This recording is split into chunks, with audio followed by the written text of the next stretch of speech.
Would you hand me that, please? Thank you. Now, let's see. Survey, survive, Susanna, suspect. Here we are.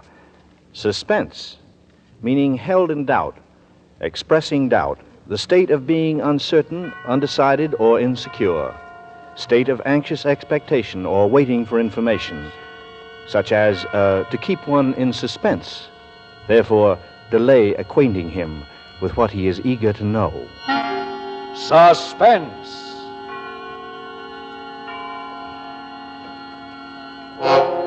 An hour of suspense now. A full 60 minutes at this time. And with the distinguished actor-director Robert Montgomery as your host. Tonight, our star is Howard Duff, famous wherever radio is heard as Sam Spade, detective.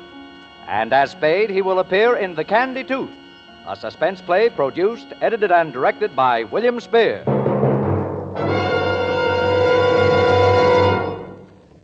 This is Robert Montgomery. My pleasure and privilege it is to be here during this hour each week as a sort of guide, philosopher, and fiend, an accessory before and after the facts of crime and punishment, which calculatedly fill our minutes with suspense. This evening, before we chat a little about the private life of America's favorite private eye, let me, on behalf of Mr. Spear and all of us, thank you sincerely for your wonderful letters and telegrams expressing appreciation and interest in this new full-hour presentation. It's wonderful fun to have 60 minutes to play with in radio drama. In our new double-strength, king-size format, we plan to bring you radio plays based on complete novels and on theatrical productions and pictures.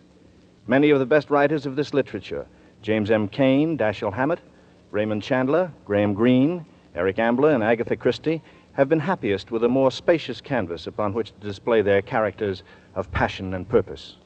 With a full hour for our theater of thrills, we can give these authors a full stage on which to have their people play out their lusts and desires, their temptations and frustrations, their frantic fears and villainous triumphs, their descent into black and terror-laden bewilderment. Sometimes we find ourselves locked in the tortured brain of the scheming criminal. At other times, we know the dread of the hunted and hapless victim. But always the basic ingredient of suspense is not mechanical gadgetry, not the detectival piecing out of fingerprints and convenient clues, but always the basic ingredient is people. For people give us emotion, and emotion marks the high drama that cold logic can never achieve. Nowhere will you find stranger people, motives, and situations than those that pass through the door of a little office in San Francisco's Post Street. The lettering on the door reads, Samuel Spade, Private Investigations. Once it read Spade and Archer, but that was before Miles Archer stopped a bullet and plunged Sam Spade into the greatest detective adventure of modern times, the search for the Maltese Falcon. It was literally a shot heard round the world, for it brought into prominence the name of Dashiell Hammett and the so-called hard-boiled school of crime detection. Since then, the fictional private eye has become a national institution, but Sam Spade still rules the roost. In book sales, in motion pictures, the Maltese Falcon has been filmed 4 times now. And now on the air, every Sunday night, in The Adventures of Sam Spade, starring Howard Duff and produced by our very own Bill Spear. It's a great pleasure for me to introduce to our suspense audience now a young star from my home lot, Universal International, in the role with which he has become so closely identified that most of his fan mail is addressed to Sam Spade. Howard Duff. Thanks, Bob. I'd like to go on record right now as saying that any checks I may sign with the name Sam Spade will be accepted at your own risk. The detective business has been pretty good lately, I hear. How much did Sam make during 1947? Effie would know. But no matter how much it was, it won't change Sam. He'll still do business at the same old stand in a rickety office building on Post Street where the elevator seldom ever works and the janitor never ever works. As a matter of fact, I got into my Philip Marlowe pants this morning and did little Spade work on Spade myself. Don't stop me if I'm wrong, but here are some of the facts. F-A-X, facts. The way I dug them up. Age? Nobody talked. History? Mysterious, but was probably a Pinkerton man to start with. Height? 6 feet and a small chunk. Weight? Enough muscle to go with his height. Hair? Dim-out blonde. Eyes? Yellow-gray. Unmarried. Lives alone in a small furnished apartment within walking distance of his office. Is economical to the point of, never takes a cab where streetcars can get, and has been known to walk where they can't get. Secretary, Effie Perrine. The only person who really knows what makes Sam tick when he wants her to. Otherwise, he's a lonely man who trusts no one, lives alone and loves alone, and expects others to like it. Have I left anything out? Nothing you left out, Bob. Something you put in. It's not true that I don't trust anybody. I trust everybody. All my clients are honest until I prove them otherwise. Maybe that's what's kept you in the private eye business all these years.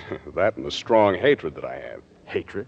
Yeah, for time clocks and the hours between 9 and 5. That's why I went into business for myself, and that's what keeps me there. Then you regard it as a business, Sam, and not as an adventure. Well, when you break an arm in an adventure, the cost of setting it is not tax deductible. In a business, it is. Yes, I see. How many cases have you had? And do you think all private dicks are clever? Well, I've had so many cases I can't remember them all. About being clever, I once knew an operative who, while looking for pickpockets at Santa Anita racetrack, had his wallet stolen. He later became a lieutenant of detectives in Glendale. Sam, tell me, what was the most surprising thing that ever happened to you? The most surprising thing that ever happened to me was in 1936 in Washington, D.C. I met a young lady on a bus who did not remark that my work must be very interesting. Well, that's very interesting. Thanks a lot. But I guess my most exciting caper since the Maltese Falcon was the hugger-mugger over the Kandy Tooth. Usually when I wind a caper, I call Effie just to let her know I'm okay before I hustle down to the office to dictate my report to the client. But this time it was 4:30 in the morning before I could get to a phone. The reason was that I was in jail.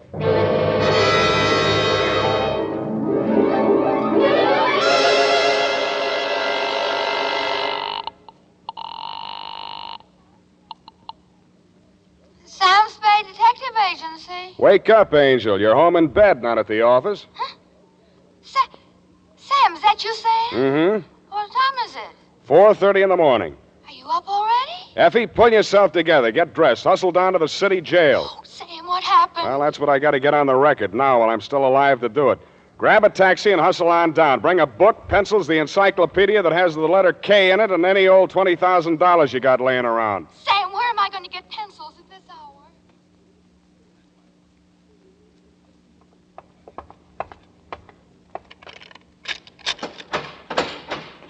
Oh, Sam, I hurried just as fast as I could. There was no taxi around.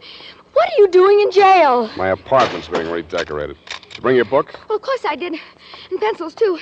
But you're here on a murder charge, Sam. Whatever could have happened Take it down, to you? Effie. But, Sam, what did The you San do? Francisco Homicide Bureau. Attention, Detective Lieutenant Dundee. Date, fill it in. I will. From Samuel Spade, license number 1375596. Subject, the Kandy Tooth caper. Dear Dundee, I don't know all the answers, not yet. But what I do know is going down on paper while I'm still alive to get it there. Oh, Sam. The scenario runs something like this. This morning, a telegram came to my office. It was addressed to Samuel Spade, Esquire, and it was signed Casper Gutman. Gutman, the fat man.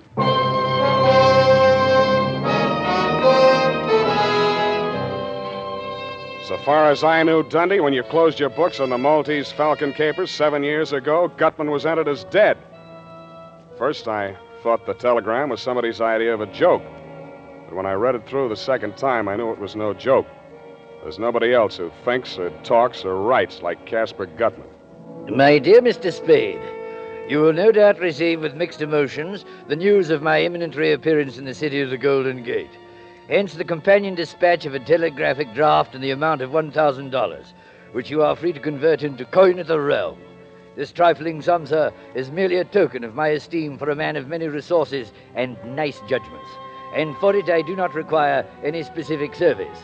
However, if you feel so disposed, sir, you are free to accept my considered advice in the matter of an invidious pair of rogues, to wit, one Lawrence Laverne, DDS, and or Hope Laverne, whose charms and aliases are far too myriad to enumerate in this necessarily abbreviated communication. Should either or both of these persons approach you, beware the hidden tooth. Believe me, sir, they are untruthful, unreliable, and totally devoid of all moral sensibilities. I count upon you to make no commitments to them or anyone else until you've heard my proposition. This I hope to lay before you when I arrive in San Francisco this very evening. Dear Joel sends regards. I remain your obedient servant, Casper Gutman.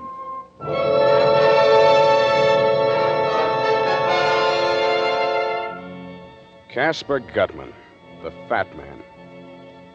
I know, Dundee, you figured I didn't get hurt much the last time I tangled with Gutman over the Maltese Falcon. But that's because you didn't know Bridget O'Shaughnessy as well as I did. As well or as warmly. Well, I figured if Gutman was still in the land of the living, let him come. This time I wasn't going to get hurt in any way. There couldn't be two Bridgets. Nevertheless, I ate a can of spinach, which I found on Effie's desk. Then I sat down again, facing the door. Nothing much happened for almost 10 minutes. I was still trying to dig the meaning out of Gutman's double talk, and I'd gotten about as far as his warning about a hidden tooth when Effie ushered a man into my office. Mr. Spade. Well, I must say that you are indeed a pleasant surprise, but pleasant. You've said it. What can I do for you? My name is Laverne. Lawrence Laverne. How do you do? I shall spare you the tiresome details and plunge right into the problem. Oh, dear. At the Hotel Royal George, there is a mildewed creature, but mildewed, registered as Mr. Herman Julius. Oh, a really frightful person. Very frightful, huh? Oh, the kiss of death department. The only thing about this creature that has any charm is a four-toothed lower bridge in his right jaw. Now, Mr. Spade, I want you to get that bridge for me. I'm sorry. It sounds as though you're saying I want you to get that bridge for me. Precisely. Mm-hmm. Why? Because he refuses to pay me for it. You're a dentist? I prefer to regard myself as a dentist sculptor. I created this bridge for Mr. Julius with infinite pains. And now he refuses to pay me. I ask payment, and he accuses me of acting without charm. Mr. Julius wouldn't happen to be a very large, fat man? Oh, contraire. Skin and bones. Well, Mr. Spade? I'm afraid you come to the wrong man, Mr. Laverne. What you want is a lawyer to sue him. Sue him? Months of legal wrangling? Oh, no. Oh, no. I intend to be vindictive about this. I am by nature a very gracious and charming person. But now let him beware. I shall have that bridge from Herman Julius, even if you must knock him down and wrench it from his jaw. Uh-huh. You tried knocking him down yourself? Oh, I could never even bring myself to perform extractions. I always send those patients to less sensitive dentists. Yeah, well, I'm afraid you'll have to find yourself a less sensitive private detective. Oh, dear. Well, Mr. Spade, what would you advise me to do? Mr. Laverne, I would advise you to get out of California before Walt Disney sees you. Well, good day, sir. I would like very much to have you in my chair someday. Might teach you some manners. Beware the hidden truth. Hello.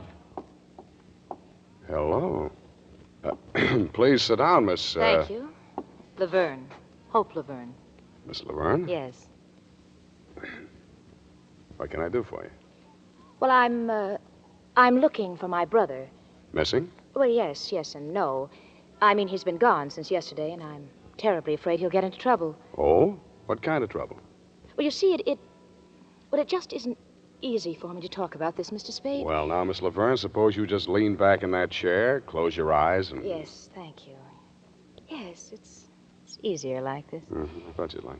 My brother's name is Lawrence. He's a man of 52. He's not well.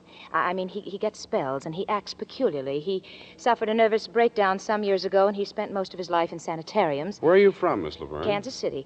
During the past year, Larry was in a rest home in Palo Alto, and I arrived 2 days ago to take him home. Yesterday morning, Well, I don't know how it happened, but he's gone. These spells you mentioned, what are they like? Oh, well, he assumes different personalities. His favorite seems to be that of a dentist. He becomes obsessed by the thought that he's done some work, a bridge or something, for someone who refuses to pay him. He'll walk up to a perfect stranger and create a scene. He's been arrested a few times, nothing serious, public nuisance. Mr. Spade, I'm afraid that he'll be put away if he's arrested once more. I see, and you want me to look for him. Then he hasn't been here? Why'd you think he'd come here? Oh, that's another one of his tactics. He goes to a private detective, hires him to either follow a man or get back the work he thinks he's done. Dental work, you know. But what made you think he'd come to me? Oh, well, not you, particularly. But since yesterday, I've tried almost every private detective in San Francisco. No one has seen him. Who'd you talk to? I beg your pardon? These private detectives, who'd you see? Oh. Well, There was a man named Graham and one named Marlowe, Philip Marlowe. Excuse me. You like a drink? No, thank you. Marlowe speaking. That's Spade, Phil. Hiya, Sam. Phil, you got a rumble on a missing brother named Larry Laverne? Yeah. Gal was in early this morning. Brother's some kind of a screwball. You meet him? No, hasn't been around yet. Thanks, Phil. See you. Why did you do that, Mr. Spade? It's doing things like that have kept me alive and in business all these years. That was Marlowe. Your brother hasn't been to him. I told you that. But your brother has been here. When? A few minutes before you came in. Can't see how you missed him. What did he tell you, Mr. Spade? Pretty much as you outlined it. About the dental work. And some man owing him money. Yeah, some man named Julius. Herman Julius, he said. You know him? I never heard of him. He's probably just another figment of Larry's imagination. Mr. Spade, I'm terribly worried about Larry. I got that impression. Will you try to find him for me? Can you give me any idea where I might start looking? Well, I think I know how Larry's mind works when he's in the midst of one of these spells, and if you find this Mr. Julius, you'll probably find Larry close by. So you want me to find Mr. Julius first? Oh, well, I only thought it would be simpler checking on this Mr. Julius' movements than on Larry's unpredictable whims, you see. Don't you think that makes good sense, Mr. Spade?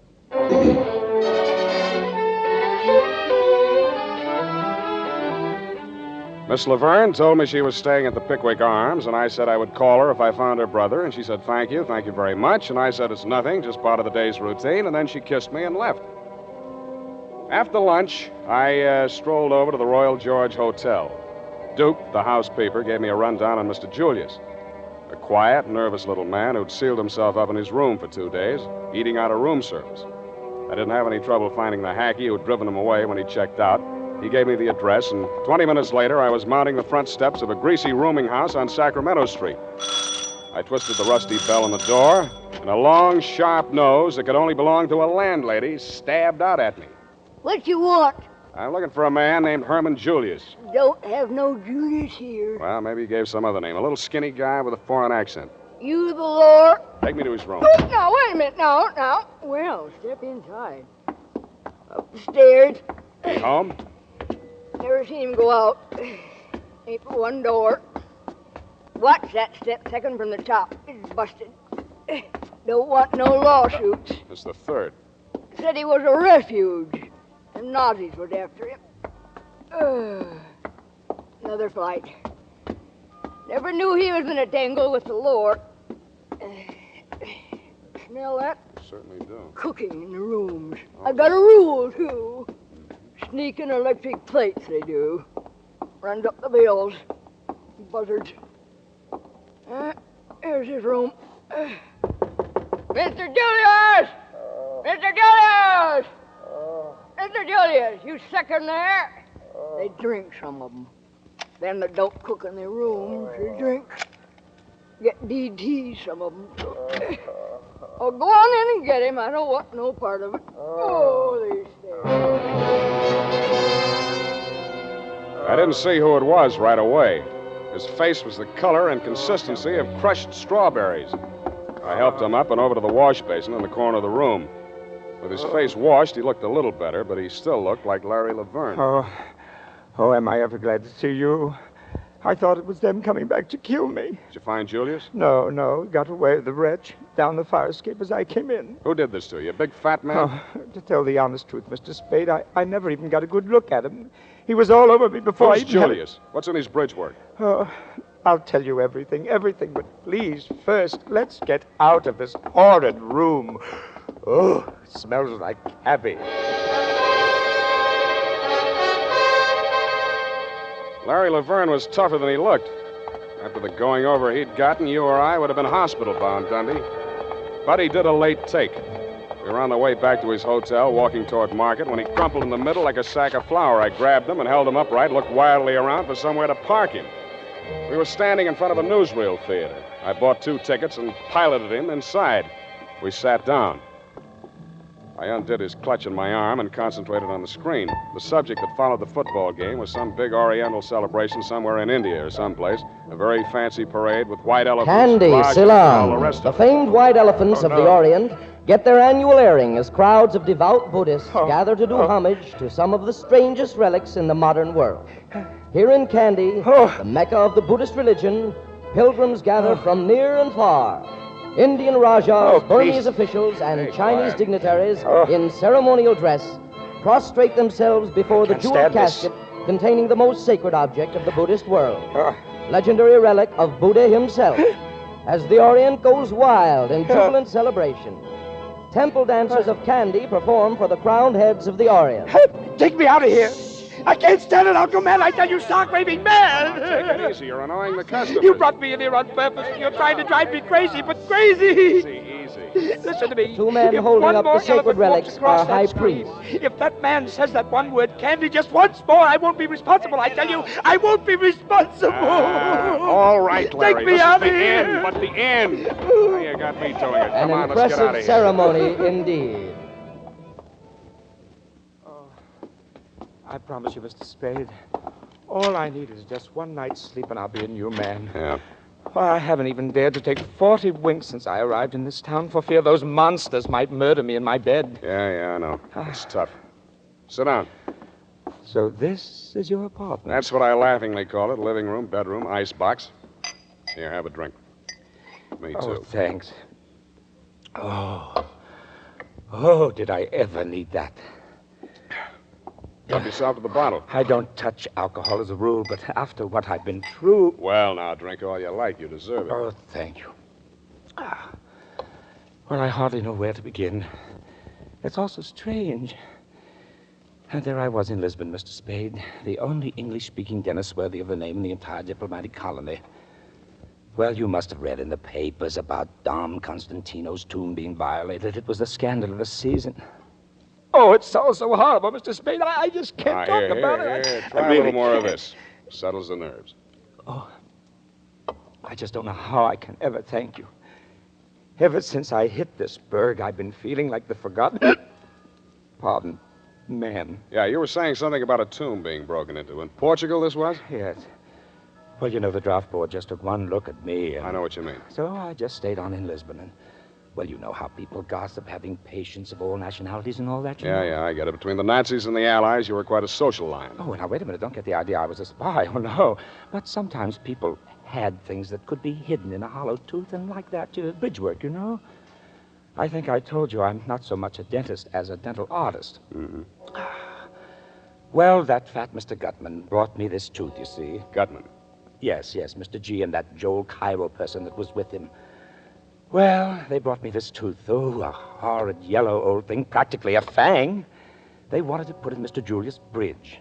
Paid me £1,000, can you imagine? Then when I learned what they had done, well, it made me positively ill. This practically sacred old tomb in the cathedral, they'd broken in and literally torn out a piece of his jawbone. Whose? Why, Dom Constantino's. And who's Dom Constantino? Oh, the Portuguese viceroy. It didn't hurt him any. He's been dead 500 years if he's dead a day. Ooh. Oh, dear. I'm as tight as a tick. This liquor is getting to me.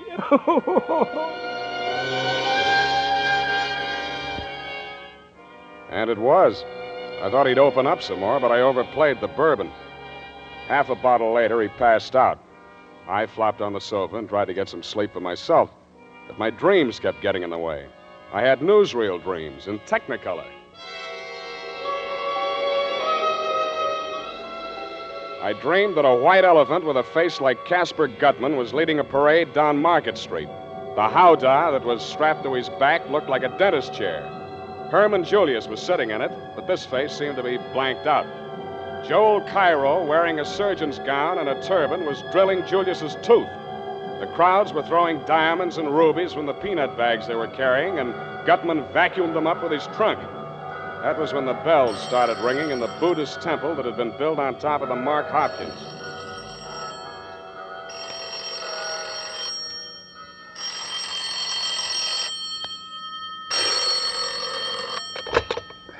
Yeah. Mr. Spade. Yeah? Mr. Spade, I need your help. Who's this? Hope Laverne, please, Mr. Spade. I'm terrified. Where are you?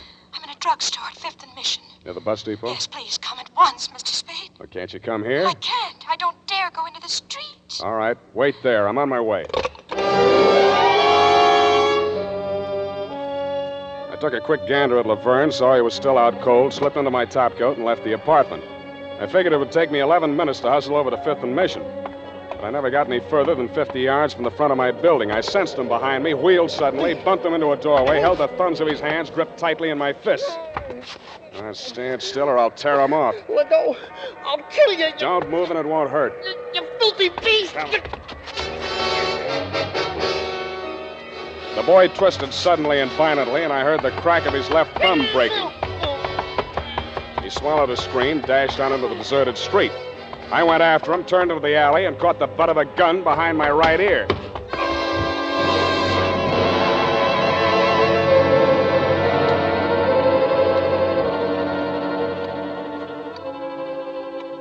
I don't know how long I was out, but I do know I came to at least 3 hours too soon. I needed much more rest. I opened my eyes, steadied a swaying ceiling, and then I heard his voice. Well, sir, this is indeed a jolly reunion.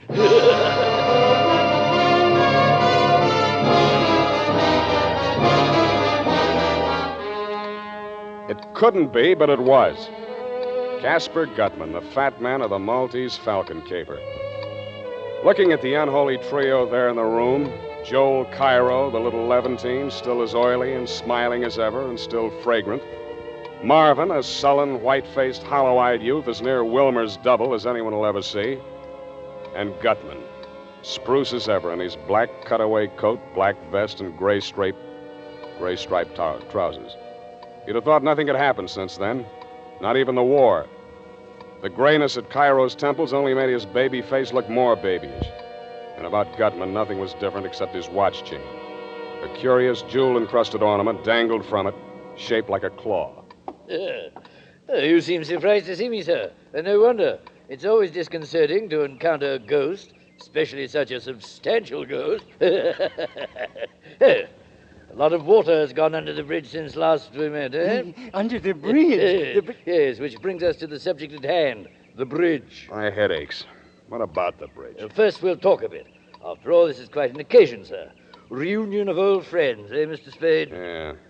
Tell me, did you ever find the Falcon, if you'll excuse the expression? Your eyes are resting on all that remains of that fabulous bird, sir. Yes, that trinket on his watch chain. All that remains of the Maltese Falcon. Mark you, sir, what part of it survived. The claw. You believe in omens? Right now, I'm ready to believe almost anything. Indeed, sir. Well, no need for dissembling. We're old and wiser, I trust, than in the days of the Falcon. Suffice it to say, the unsavory and bloated object which the police dredged up from San Francisco Bay and identified as myself was some other poor soul. Wilmer, I am happy to say, remembered the debt of gratitude he owed me, and at the last moment agreed to be a party to the very necessary little deception. That is, since they had him cold, as you detectives say, for the other killings, he might as well confess to murdering me. He did so in exchange for my agreement to take care of his family in a financial way. An investment, by the way, which has paid rich dividends. How's that? Oh, indeed. Oh, well, thanks to it, I now have Marvin, Wilmer's younger brother. I thought I noticed a family resemblance. Shut up. Oh, yes, poor Wilmer. He was like a son to me, like a son. Well, it didn't stop you from making him a patsy. I detest killing Mr. Spade. I cautioned Wilmer time and again, but he was so headstrong. A mere boy. You'd better caution this punk or he won't last to take any raps for you. I'll break his head Now, wide Marvin. open. That dirty shamus lays another hand on me. I'll kill him. No, Marvin. Joel, take Marvin into the other room. Explain to him that Mr. Spade and I are very old friends. Casper knows best, Marvin. Come with And now, no nonsense, you two now. Someday I'll kill him. Marvin, Casper will be angry. Oh, dear. Hot-headed. Runs in that family. Yeah. Well, let's have it, Gutman. What are you after this time? My dear boy, you misjudge me. It's true I had Marvin check up on you, but only because of your association with Miss Laverne. No matter now. I'm weary of the chase. All the way from Kandy, What did the girl tell you? She asked me to find her brother, a dentist named Laverne. You believed her story? No. Most unscrupulous woman. No veracity, no regard for truth whatsoever. Her true motive? merely to make trouble for me and my friends because of her association with Kemidov. Aye, the Russian's hand again, Mr. Spade. Kemidov. Did I ever meet Kemidov? You'd hardly forget if you had. In short, here is my proposition. Another $1,000, coin of the realm, sir, for which you will refund whatever money Miss Laverne gave you and send her packing. The bidding starts at $10,000. Ooh, you drive a hard bargain, Mr. Spade. Very well, I'll meet your terms. I told you the bidding starts there. And where does it stop? Half or whatever the caper nets you. I deliver Julius, you do the rest. Well, between you and me, Mr. Spade, I'm not as affluent as I once was. The Falcon pretty well wiped me out financially. Considering the time and money I've already invested in trying to track down the weasel Julius. What's in Julius's bridge work? And if I don't choose to tell you? Then it's no dice. Think it over, Gutman. Either I'm in all the way for half, or I deliver Julius to the other outfit.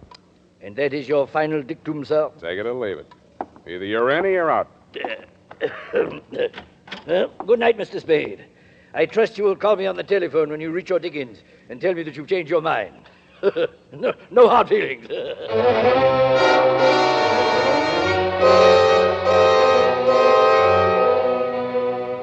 fog was clearing, and only a few white wisps of it were clinging to Twin Peaks when I walked home that morning. It was too late to worry about Hope. Or did she phone for Gutman to decoy me out so that I started walking faster? As I climbed the stairs to my apartment, I heard a door open on the landing, and the slot of light that stabbed out from it showed me it was my door. The light came from behind, whoever had opened it, and I couldn't see who it was at first, only that it was not Larry Laverne. I took the last flight 4 steps at a time. Hello, Sam. Dundee, what's happened? Come in and see for yourself.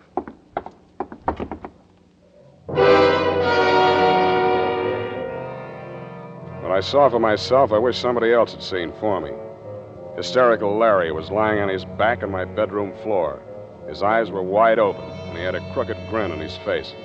A very crooked grin. Whoever had killed him had wrenched his jaw out of place. I'm not saying you killed him, Sam. I'm only asking you who did. Don't be a child, Dundee. Why was he killed? No statement. What was he doing here? Who is he? The name he gave was Laverne. I let him flop here because he was afraid to go home. Afraid of who? A man named Casper Gutman. What? Yeah, Gutman. Quit stalling, Sam. Gutman's dead and you know it. You bury him, Dundee? Sam, I believe you mean it. Where Gutman's concerned, it doesn't pay to kid around. Well, what's he after now? The bridge work out of a man's mouth. The man's name is Julius. What's in this Julius bridge work? Maltese Falcon? Something like that. I'm sorry, Sam. That's not good enough. I'll have to take you in.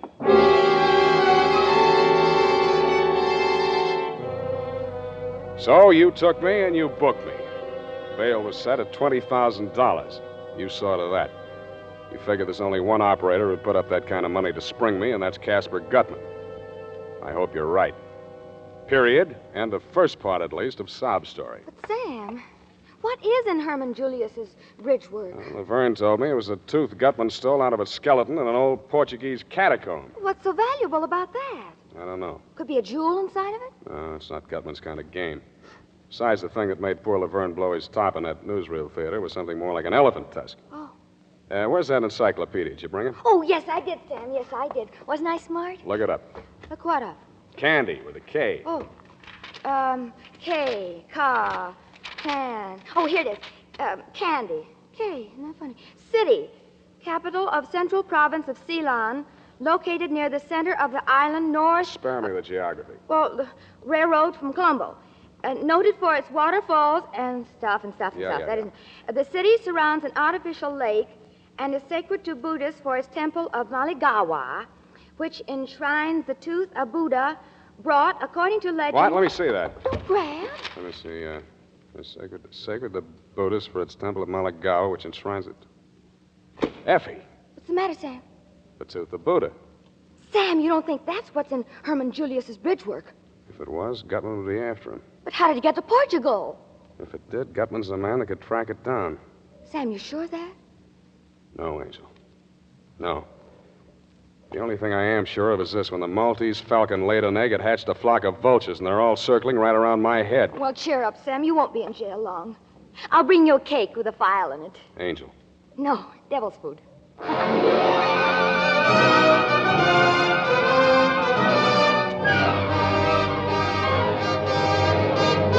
In tonight's full hour of suspense, Howard Duff, our star, appears as Sam Spade, with Joseph Kearns as Casper Gutman, in William Spear's production of The Kandy Tooth. Tonight's study in suspense.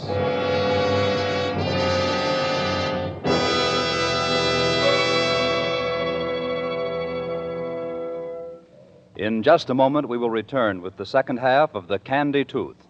This is CBS, the Columbia Broadcasting System.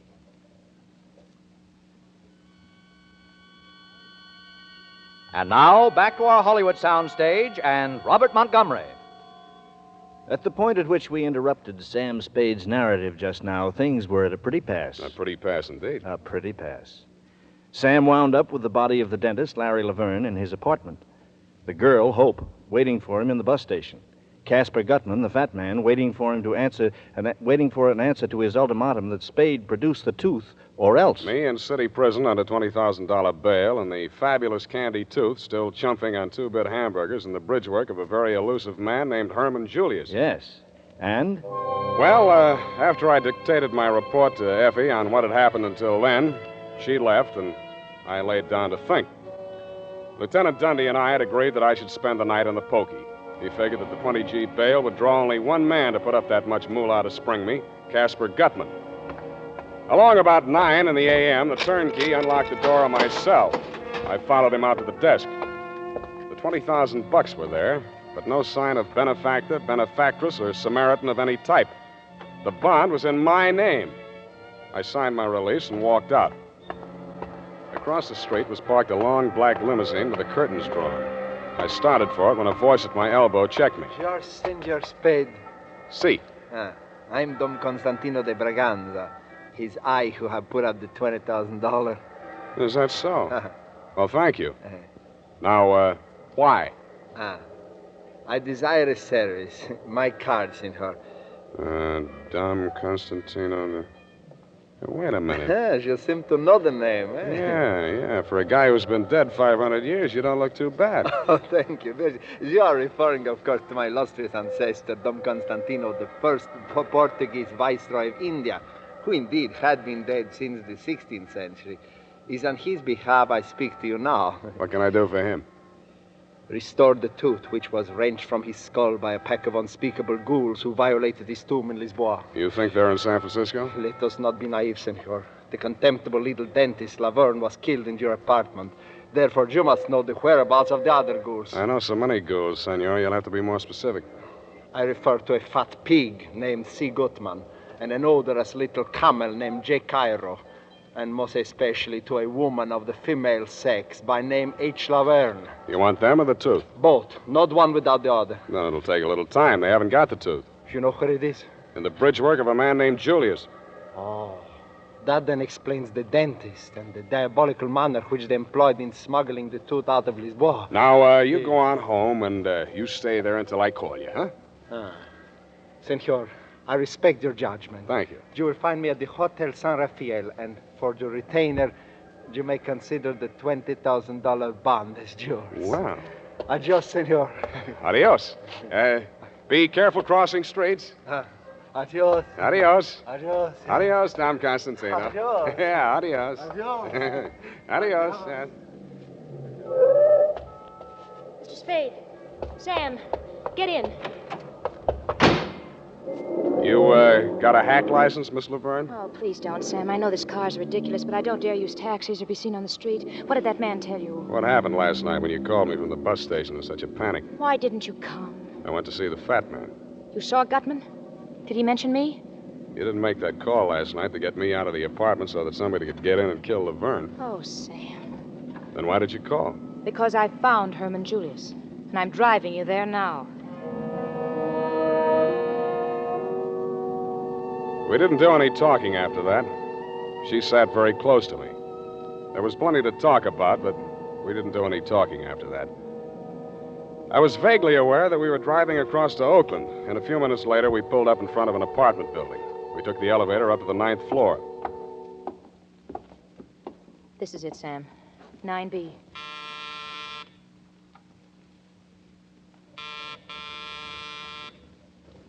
Nobody home. Oh, he's in there, Sam. I know he is.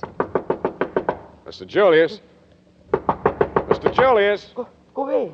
There's no Julius here. Oh, that's his voice. Mr. Julius, I've got to talk to you. It's very important. If you don't open the door, I'll have to... I'll kill myself. I'll kill myself. He will, Sam. He will. You've got to stop him. Go away. Julius! Wait a minute! No. Wait, don't! No,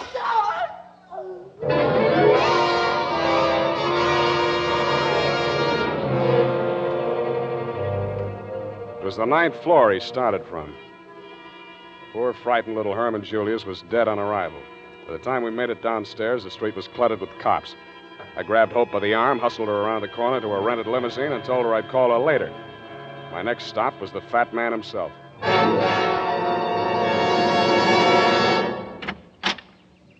Well, sir.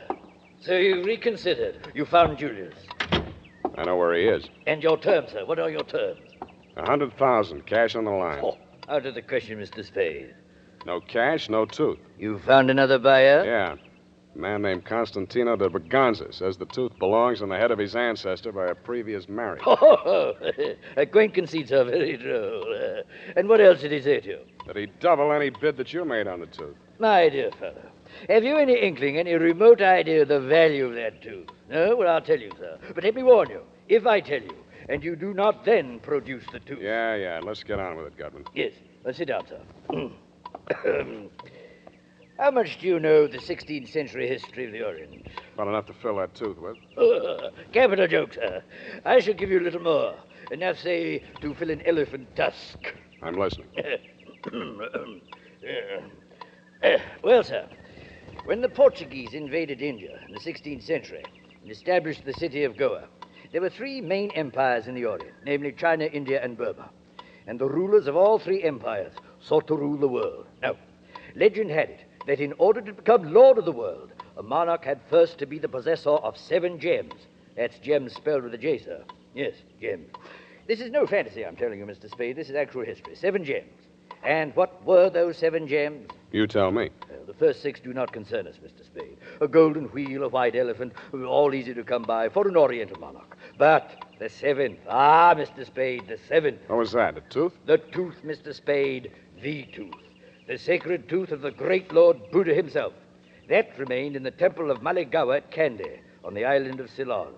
Now, many kings sent armies to capture it, but all were defeated by the fierce Brahmins who stood guard at the temple gates. And so, we come to the year 1552. It's about time. Now, in that year, the Portuguese viceroy, Dom Constantino de Braganza, landed near Jaffna with a force of 1,220 men and defeated the king's legions in a savage battle. Mm-hmm. He returned to Goa with his victorious army and the tooth, which he retained as his personal pride. It was not long before the Burmese king, Bainaung by name, sent an emissary to Dom Constantino, offering the modern equivalent of £1 million sterling as ransom for the tooth. How'd it get to Portugal? Oh, hear me out, sir. Hear me out. All right. Well, before the transaction could be consummated, the Portuguese archbishop called on Dom Constantino and, in the name of the Inquisition, demanded the tooth. After some delay, Dom Constantino, under threat of torture, delivered a tooth into the archbishop's hand, and that tooth was publicly destroyed. The archbishop grinding it into powder with mortar and pestle and scattering the residue upon a fire, that the tooth might be utterly consumed. Shortly after this, Dom Constantino's personal physician, after drawing a tooth, now mind you, a tooth, from the viceroy's head, died under very mysterious circumstances. We may safely infer that the substitute tooth which he drove into the viceroy's jawbone, after the primitive fashions of dentistry in those days, was the Kandy Tooth, put there for safekeeping until Dom Constantino could resume negotiations with Bainaung's emissary. But before that could be accomplished, Dom Constantino was stricken with the plague, carried aboard ship, and home to Portugal, where he died. He was entombed with the Kandy Tooth still in his head. Now, the manuscript which fell into the possession of the Russian Kemidov, and later into mine, but I shall not go into unnecessary detail, Of course not. was Dom Constantino's deathbed confession, proving beyond a shadow of a doubt that the real Kandy Tooth had reposed for more than 4 centuries, not in the great temple at Kandy in Ceylon, but in a Portuguese tomb. Yeah, well, I think I can take it from there. You still haven't told me what my percentage is. Well, my dear boy, if your percentage were 1/10 of 1% of what can be realized on that tooth, you could retire to a life of sloth and luxury for the rest of your days. For the restoration of the true relic, There is no limit to what the Buddhist world could and would pay. Gifts and tribute paid to one temple alone exceed $11 million a year. Now, my boy, you begin to comprehend something of its value? I'll still settle for cash. Very well, then. $10,000. It's a deal. You understand, Mr. Spade. Now that you have my secret, the affair must be gotten over quickly, for good and all. If it is not, believe me, this time I shall not bargain with you for my life. You shall bargain with me for yours.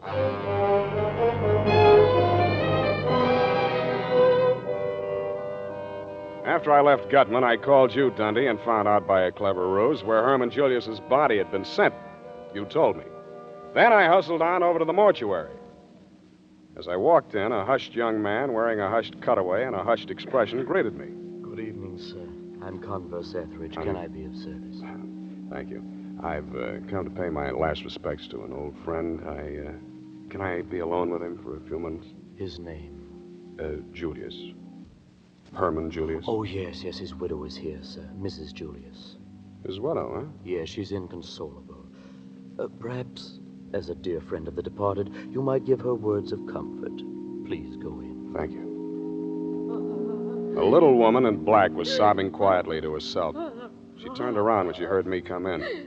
Her eyes lit up with hatred, and suddenly she grabbed something from her pocketbook and held it at me. It was a .45, and her hand was shaking. Yeah, this time I will do it. Always before I didn't have the heart. Always hating bloodshed. But this time, yeah, this time! Nick, Frau Julius. Freund. You are not one of them. No, I'm a detective. I want to punish the people responsible for your husband's death. Yeah, I believe you. This gun, I was going to follow poor Herman. There didn't seem to be any reason for going on. Tell me something about yourself and your husband, Mrs. Julius. It's an old story now. Years of separation in different concentration camps. Bribery. Then my children and I, we were finally released. Came to this country. After 2 years, Herman wrote us from Lisbon. We knew soon he would be with us. But even though the war was finished, they had lost. Still, they went after Herman Julius. He knew the Nazis were behind him all the time. And even here, in this country, he did not dare come to me. Mrs. Julius, you see, those people that followed your husband this time weren't Nazis. They weren't even after him. They were after something he was carrying. In Lisbon, didn't he go to a dentist named Laverne? Oh, yeah. And Didn't Laverne put an odd-shaped tooth, kind of yellow, into his bridge work? Yeah. So he smuggled the Kandy Tooth out of Portugal, and he never even knew it. Oh, well, it does not matter now. Oh, Herman is dead. Surely they will leave his poor broken body in peace. I doubt it very much, Mrs. Julius. No, surely they will. That's why I want to make a request of you. You see, others have died besides your husband because of this thing. More will die unless you do as I ask you. Oh, to stop terror, any terror. I will do anything, Mr. Spade. Anything you say.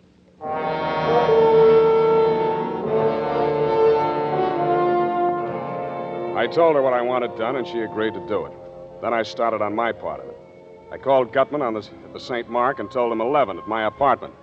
Then I called Dom Constantino at the San Rafael. Hope and I got there around 10:30. Go on in, Angel. Well, this is where you live, Sam? Where I sleep. Must be lonely for you. Sorry, no vacancy. Sam, listen. There's so much I want to tell you about myself. I'm listening. Well, listen. Just before the war started, I was engaged to marry a man named Kemidov in London. The Russian, yeah. Gutman mentioned him. Something about an old manuscript? Yeah, Kemidov had stolen it. In India, it was very old, and Kemidov said that the information in it made it worth more than the Maltese Falcon. It was in Latin. Mm-hmm. How'd the fat man get this manuscript away from Kemidov? So you double-crossed Kamenov and took the manuscript to Gutman. Sam, before they get here, I've got to tell you something. No matter what happens, I want you to know this. Sure, I know. Say it, Angel. Don't torture me, Sam. I like to hear it, Angel. Oh, Sam, I love you so much it feels like hate. It feels like I... Go on. Hate me, Angel. Darling.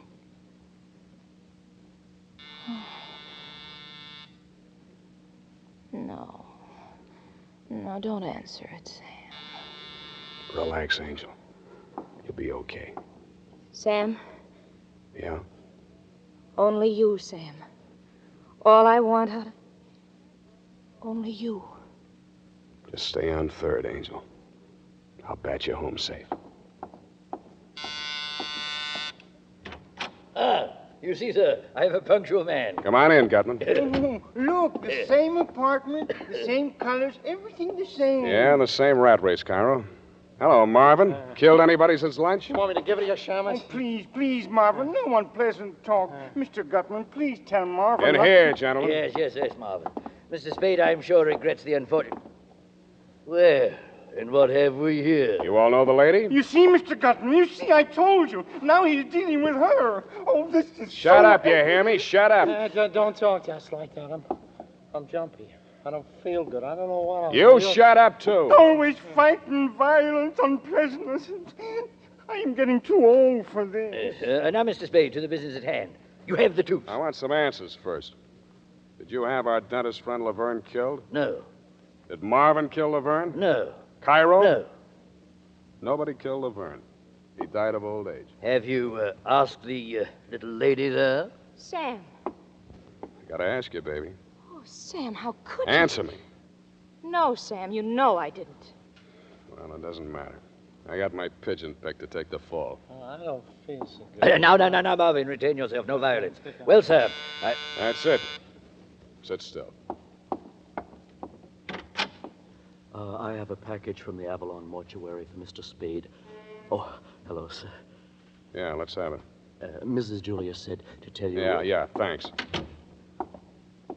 Well, Gutman, this is it. This little package.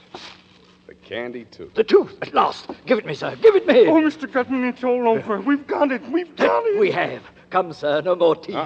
Put those fat lunch hooks down before I chop them off. I rather thought this wasn't all. What now, sir? I told you there was another bidder. And here he is. I would advise you not to reach for your gun, Mr. Spade. You're pointing that gun at the wrong belly. The fat man's inside. Mr. Gutman, Mr. Cairo, Dom Constantino de Braganza of Portugal. Portugal, indeed. It's the Russian. Kamenov. Do not be so formal, Hope, my darling. You may call Mr. Gavanovich. All right, let's get off the Kopek. We're all here. You see, Mr. Spade, you are an unmitigated cad, sir. You all along this man was an imposter. That was the name he gave me. Well, what matter? There's enough for all. Watch your soul, Mujik. Mr. Spade, you'll please give me that package. Now, Marvin, now! They both had their guns into each other at once, practically. Kamenov fired first, but Marvin didn't fall. He spit out his chewing gum, then he squeezed the trigger of his .45. They both looked more surprised than anything else, but they were both very dead before they fell down. Marvin. Dead. As dead as Kamenov. Oh, well, it was worth it. You know, of course, it was he who killed Laverne. I told you I had my pigeon picked for the fall. By gad, man, you are a winner. Poor Marvin. He looks so dead. You can have the package now. Oh, yes. The tooth. He seized the package with his fat little fingers. They were trembling so he could hardly undo the strings. He tore the outer wrappings, exposed a small metal jar. He looked at me and wrenched the lid off it. He dumped the contents onto the table. The tooth, what is it? There's nothing here. Ashes, sir, ashes. That's it, Gutman, ashes. The tooth is there, along with the rest of Herman Julius. He was cremated this afternoon. Cremated? The tooth, it was cremated. No, it cannot be, no. But it is the truth. Oh, you idiot. Again you are the idiot. Why do I stay with him? Why? Well. Well, come, Joe. Shall we stand here weeping and bemoaning a curious quirk of fate? Or shall we defy all fates? Were we not well underway to finding the Romanov scepter when this charming lady detoured us with her romantic notions? Come. What say you, Joel, eh?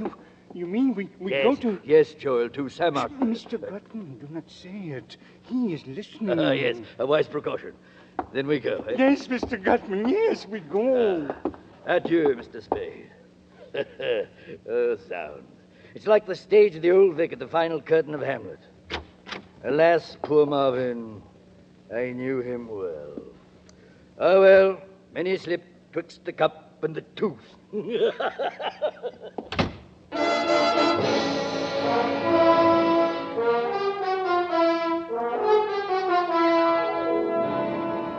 I let him go, Mr. Montgomery. I knew there was nothing on them that Dundee's boys could make stick. I thought twice before I let Dundee take Hope Laverne, but we both agreed it was the smart thing to do. And what do you suppose Effie said when I said, period, and a report? Oh, Sam, for once you came out ahead. $20,000. Oh, just think of the things we can do.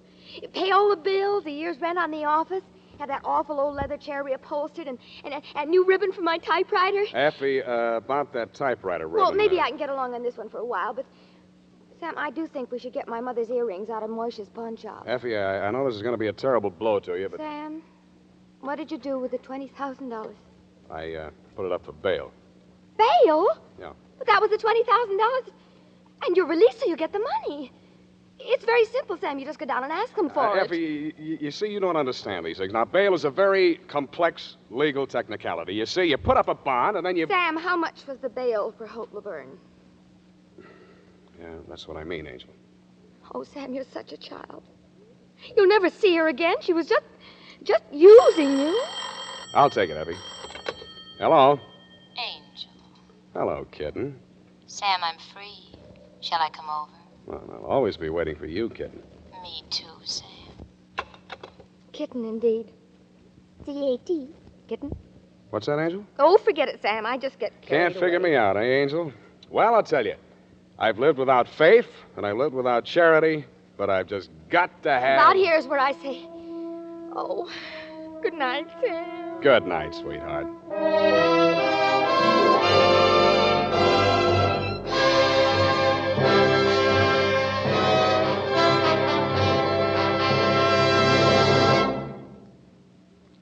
This is Robert Montgomery. I'm sure our suspense audience agrees with me when I say that whenever it is, it can't be too soon to have Sam Spade back with us again in a full-hour adventure on radio's outstanding theater of thrills. Incidentally, our producer, editor, director on these weekly full hours of suspense, Bill Spear, joins hands with Dashiell Hammett to bring you the adventures of Sam Spade each Sunday night on this network. Thanks for the plug, Bob. I have a basket full of thanks to my friend Howard Sam Duff, the kind of actor a director lights candles for, and to wonderful Lorene Tuttle, who plays Effie each week, and to Joseph Kearns, who is the Casper Gutman of them all, and to all you other ornaments to your profession, Kathy Lewis, Wally Mayer, Jay Novello, Jeanette Nolan, Jack Edwards Jr., Sidney Miller, Hans Conried, and Bill Johnston. And, of course, as always, to our musical director and conductor, Led Gluskin, and to the composer of our original scores, Lucien Morawek. And our special thanks to Bob Tolman and Jason James, who wrote The Kandy Tooth, and who were voted by their fellow mystery writers of America the Edgar Allan Poe Award for Sam Spade, the best detective show on the air. And to the Wild Root Company, our gracious sponsor of SAME, for this courtesy and cooperation in making tonight's Spadery available. Now tell about next week, Bob. Next week, we will bring you another great American master of suspense, the author of The Postman Always Rings Twice and Double Indemnity, James M. Cain. It's a full hour of Mr. Cain's very wonderful novel, Love's Lovely Counterfeit. This is Robert Montgomery, who will welcome you once again next week to radio's outstanding theater of thrills, Suspense. Don't forget, next week at this same time, a full hour of Suspense. This is CBS, the Columbia Broadcasting System.